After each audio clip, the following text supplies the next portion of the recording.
नमस्कार साथियों, मेरे युवा साथी और युवतियां, मैं कई बार एक चीज बोल चुका हूं कि हम लोग अपनी चीजों को कभी महत्व नहीं देते। तो आज मैं दो तीन चीजें आपको बताना चाहता हूं कि देखिए, अगर हम अपनी चीजों को महत्व देंगे, अपने लोगों को महत्व देंगे, तो हम बहुत कुछ कर सकते हैं संगठित होके।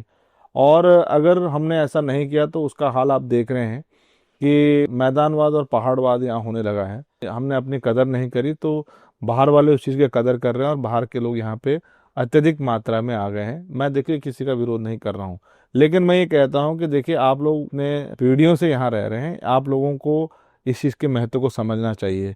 हम लोग हमेशा यही कहते हैं कि पहाड़ों में कुछ नहीं होता, पहाड़ों में कुछ नहीं होता, और इस वजह से हमने वहाँ छोड़ दिया। मैं जहाँ रोजगार की बातें करूंगा, रोजगार में मैं बहुत सारी ऐसी चीज़ें हैं जिसको मैं बहुत सिंपल तरीके से बताऊंगा कि हमारे आसपास बहुत सारी ऐसी चीज़ें हैं जो कि विश्व के अंदर कहीं नहीं मिलती, और इस चीज़ को हम महत्व दे सकते हैं। किसी भी जगह के लिए जो लोग नौकरियां नहीं ढूंढते हैं, कभी आप इस चीज़ पर रिसर्च करना, जिस स्टेट के लोग नौकरियां नहीं ढूंढते हैं वो लोग किस तरीके से आगे बढ़े। देखिए, ऐसा है, कई बार बड़े लोगों ने भी इस चीज़ को कहा है कि उत्पादक जो है वो है रोजगार की जननी। हम उत्पादन बढ़ाएंगे तो हमारा रोजगार बढ़ेगा। कहने का मतलब, जो हम स्थानीय प्रोडक्टों पे अगर काम करेंगे तो हमारा जो है रोजगार डेवलप होगा। देखिए, पहले क्या था कि गांव में आपने देखा होगा बड़े बड़े परिवार हुआ करते थे, वो सब लोग खाते थे, बड़े हिष्ट पुष्ट होते थे। लेकिन हमारे पहाड़ों में आप एक चीज़ जरूर ध्यान रखिए कि पुराने लोग नौकरियां नहीं करते थे। वो सब कुछ वहाँ हो जाता था, खाली जो चीनी है और गुड़ है और नमक को लेने हम लोग, हमारे पूर्वज जाया करते थे। बाकी हम सब कुछ उगाते थे, और उस खाने से क्या होता था कि आयु भी लंबी होती थी, पूरा परिवार का भरण पोषण होता था। अब धीरे धीरे क्या है कि जो हमारे युवा और युवतियां जो हैं, जवान जो हम लोग नीचे आए, तो उससे क्या हुआ, एक तो हमारा जो कल्चर है वो धीरे धीरे खत्म होता चला गया, हमारी जो सभ्यता है वो भी खत्म हो रही है।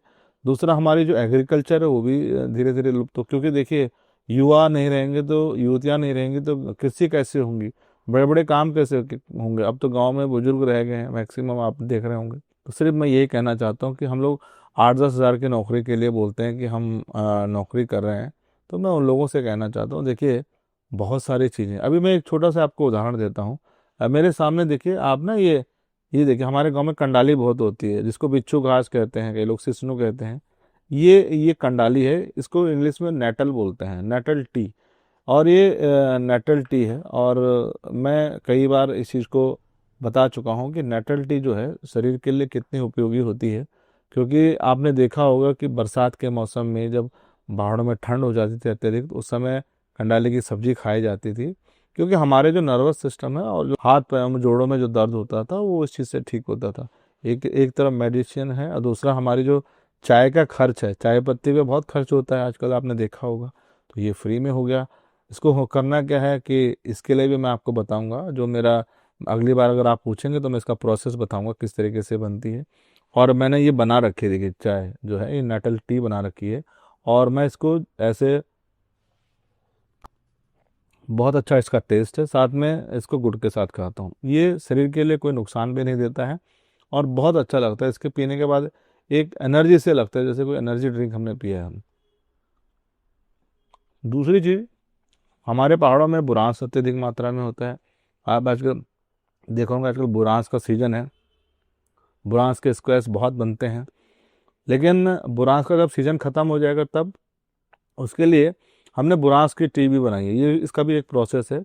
बुरांस आप देखेंगे, ये बुरांस के फूलों को सुखा के इस तरीके से ये बुरांस की टी यहाँ पे बनी है। इसका कलर भी थोड़ा सा हल्का रेडिश होगा, नेटल का हल्का सा ग्रीनिश होगा, ग्रीन टी की तरह, और इसका हल्का सा रेडिश होगा, हल्का सा खट्टापन भी होगा बुरांस की टी में।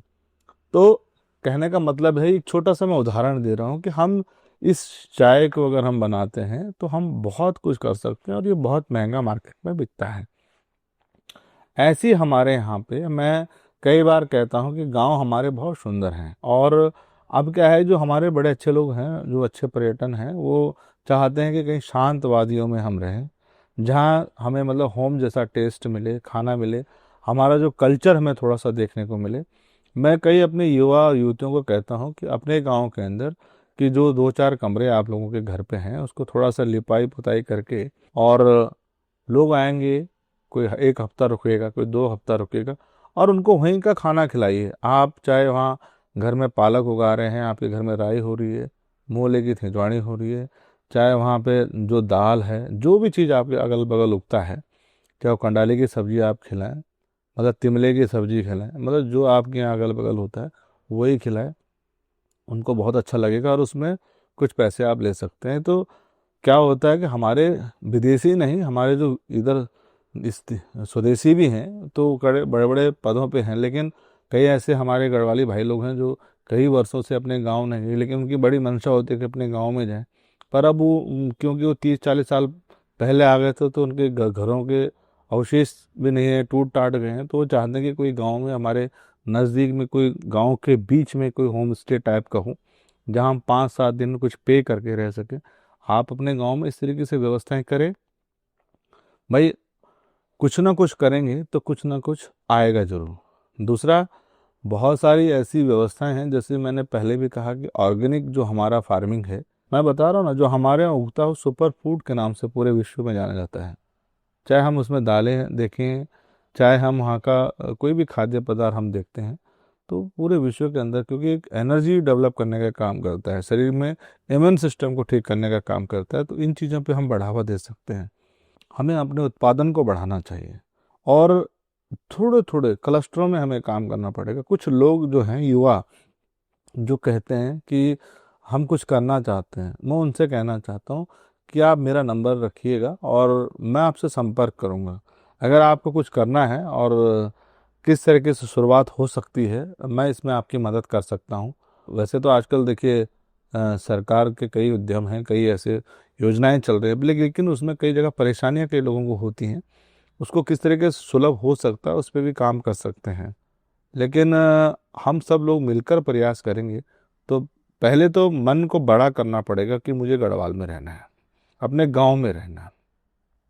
एकदम से कोई इनकम आपकी होने वाली नहीं है, लेकिन जिस दिन आप वहाँ पे रहने लगेंगे तो आप बहुत कुछ वहाँ कर सकते हैं। बस ये है कि अपने आप को थोड़ा सा मजबूती से रखें और अपने काम पे फोकस रखें। पहाड़ों में लड़के एक्चुअली क्या है कि काम पे फोकस नहीं रख पाते, क्योंकि व्यवस्थाएं इतनी चीज़ें हो जाती हैं कि कभी उनको कहीं जाना है, कभी कहीं जाना है।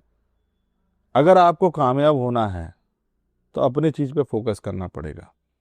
दोस्त मित्र भाई बंद सब अच्छे हैं, लेकिन ये तभी अच्छे लगेंगे जब आप 2 पैसे कमाएंगे। अगर आपकी जेब में 2 पैसे नहीं होंगे तो वो दोस्त हों, चाहे अपने भाई बंद हों, कोई भी हों, वो भी आपको नहीं पूछेंगे। तो पहले आप अपनी इकोनॉमी जो है उसको मजबूत करें और गांव में करें और उदाहरण पेश करें कि हम यहाँ रहकर बहुत कुछ कर सकते हैं। मैं उत्तरकाशी के बेल्ट में जाता हूँ, मैक्सिमम लोग जो है अपने गांव में रह के काम कर रहे हैं, चाहे वो भेड़ पालन कर रहे हों, चाहे बकरी पालन कर, मतलब देखिए मैं बताऊंगा तो बहुत सारी चीज़ें हैं, लेकिन एक समय में एक काम पे फोकस करें। और मैं कहता हूं कि हम आप लोगों के साथ जुड़ेंगे इस मुहिम में, और धीरे धीरे करके जब हम इस चीज़ को बढ़ावा देंगे, मिलकर करेंगे, तो हम बहुत कुछ कर सकते हैं। ये भी एक आंदोलन होगा।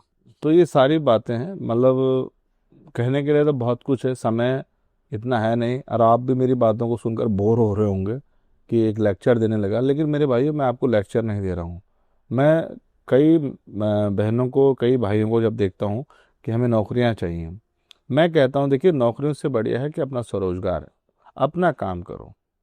आप मजबूत होंगे तो कम से कम आप एक आदमी को तनख्वाह दे सकते हैं, एक परिवार को आप पाल सकते हैं, और मजबूत होंगे तो 2 या 4 को पाल सकते हैं। कितना अच्छा लगेगा कि जब आप अपना काम कर रहे होंगे। लेकिन बशर्ते यही शर्त यही होनी चाहिए कि आप दूसरों की बातें ना सुने। हमारे लोग जो है फालतू बातों में समय ज़्यादा खराब करते हैं, इधर उधर की बातों में ज़्यादा समय खराब करते हैं, बकवास ज़्यादा करते हैं। काम कोई छोटा या बड़ा नहीं होता है। मैंने हमेशा से कहा है कि अगर मैं सब्जी की ठेली पे सब्जी बेचूं तो मुझे कोई शर्म नहीं है अगर मुझे बेचनी पड़े। देखिए, काम कोई छोटा बड़ा नहीं होता है। आज आपको मालूम है कि जितने भी हमारे उत्तराखंड में बाहर के यहाँ लोग आए हैं, वो 1000 रुपये लेके नहीं आए थे, बिल्कुल खाली आए थे। यहीं से 200-300 रुपये दिहाड़ी इकट्ठा कर करके आज कुछ सब्जी की बड़ी दुकान खोल के बैठ गया, कोई कॉस्मेटिक की दुकान खोल के बैठ गया, कोई टेलर की दुकान खोल के बैठ गया, कोई कपड़ों की दुकान खोल के बैठ गया। और हमारे लोग सोचते रह गए कि मैंने ये करना था, मैंने वो करना था, मैंने फलाना करना था। पिछले 4-5 सालों में मैं बालावाला में देख रहा हूँ, मैं अदर जगह जाता हूँ, रायवाला में जाता हूँ, मैं इधर धर्मपुर में जाता हूँ, है ना। जो लोग दिहाड़ी पे आए थे वो आज अपनी दुकानें खोल गए, जो 5 सालों में इतना ग्रोथ कर दिया, और हम इतने सालों से सोच ही रहे हैं। तो शुरुआत आज से ही आप करें, संकल्प दृढ़ हो, और मैं आप लोगों के साथ हूँ। धन्यवाद।